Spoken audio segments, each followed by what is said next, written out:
Uyghur qirg'inchiligi haqidagi ayblashlarga inkas qaytargan Xitoy doiralari Uyg'urlarning haq-huquqlarini to'liq qo'g'dayotganligi haqidagi tashviqotlar orasida rayonda milliy til, yoziq va milliy ma'arifning qo'g'dilayotganligini ilgari surgan edi.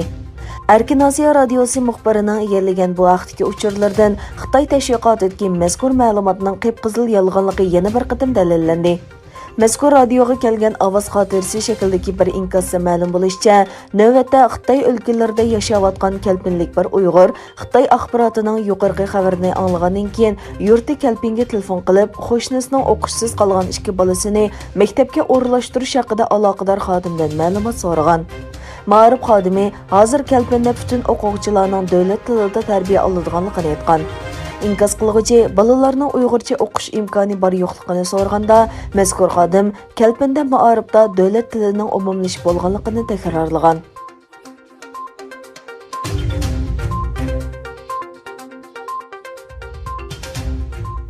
Hong Kong Qonun Kengashining Xitoyparast a'zosi Yi Liushi bir necha kun ilgari Twitterda Xitoyda Dilrabog' o'xshash donliq Uyg'ur ayol cho'lponlari bor. Bu Xinjiangda irqiy qirg'inchilik yo'qligini isbotlaydi degandan keyin uning bu so'zi Twitter abonentlarining masxarasini qo'zg'adi. Yi Liushi Twitterda mundaq deb yozdi: Amerika Xitoyni Xinjiangdagi irqiy qirg'inchilik bilan ayblaydi. Ammo Dilrabog' Xitoyning eng donliq cho'lponlarining biri. U Xinjiangdagi birdan-bir muvaffaqiyat hikoyasi emas. Irqiy qirg'inchilik na'dan kelgan? Uning Twitterga tushgan inkaslarda bir qism to'rdoshlar Yi Liushining Twitterdan burun o'zining ommaviy munosabat direktori bilan maslahatlashishi kerakligini, Xitoyni xijil qilmaslik kerakligini o'tirib qo'ydi. Ba'zi to'rdoshlar bu Twitterda ko'rsatilgandek Yi Liushining aql va samimiyat saviyasidan gumonlandi. Ko'chirmakashlik qilmasdan Stanford universitetining magistrlik unvoniga erishishining mumkin emasligini aytdi. Yana nurg'un kishilar Yi Liushining logikali xatolik sodir qilganligini ko'rsatdi. Uyg'ur ayol cho'lpini olqishga erishdi. Ammo bu butkul Uyg'ur millatining bostirilmaganidan derak bermaydi. Nanjing cho'ng qirg'inchiligidan keyin yanala hayot qolganlar bor. Undaqda qirg'inchilik yo'q deyish mumkinmi? Yana ba'zilar natsist Germaniyasini misol qilib, ayni vaqtda Germaniya yuqori qatlamidami Yahudi pushtidan bo'lgan kishilar bor edi. Ammo bu Yahudilarning qirg'in qilinganligini inkor qilmaydi.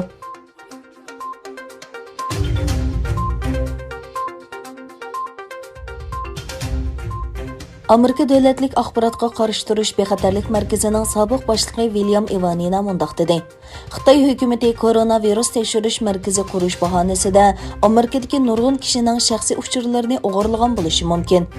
Ivanina Beijing Amerikaliklarning DNA'si qatorliq sog'lomlik uchurlarini to'plamoqchi bo'layotganligini ogohlantirdi. Sobiq axborot xodimi bu sonliq ma'lumotning aqliy iqtidorliq uy, sensor va 5G tor orqali qo'lga keltirilganligini, bu xil usulning Xitoyning kasalliklarni davolash va qo'llangan texnikalarni monopol qilishni maqsad qiladiganligini o'tirib qo'ydi. William Ivanina yana biotexnika shirkati Beijing Gen instituti haqida to'xtaldi. U Amerikadagi 5 shtatda yuqori texnikalik koronavirus tekshirish tajribaxonasi qurishni o'tirg'a qo'ygan bu shirkatning yig'ilgan qon avrishkisini boshqa maqsadlarda ishlatishi mumkinligini aytdi.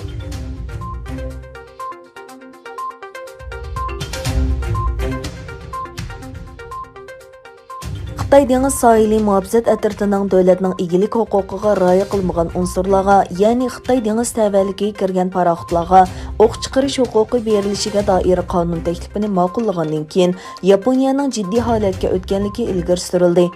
Yaponiya vaqti gazetidagi xabarlarga asoslanganda ismini oshkorlashni xohlamagan Yaponiya tashqi ishlar ministrligi mas'ullaridan birisi Xitoyda ma'qullangan qonunning xalqaro qonunni asos qilgan dunyo tartibiga buzg'unchilik qilishi mumkinligi haqida ogohlantirish bergan. Xabarda Tokio hukumatining Xitoy bilan to'qinish subyekti bo'lgan Sharqiy dengizga talash-tortishliq Senkaku orolida yuz berishi ehtimoli yuqori harbiy harakatga tayyorlik qilayotganligi va jiddiy holat saviyasida ekanligi bildirildi.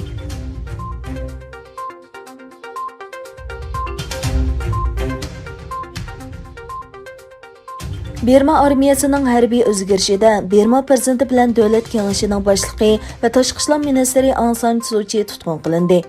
Birmada hokimiyat pishidagi davlat demokratiyasi birlashmasining bayonotchisi Myonyot, prezident Win Min, Suu Kyi va partiyaning boshqa mas'ullarining atigan tarafda armiya tarafidan tutqun qilinganligini e'lon qildi.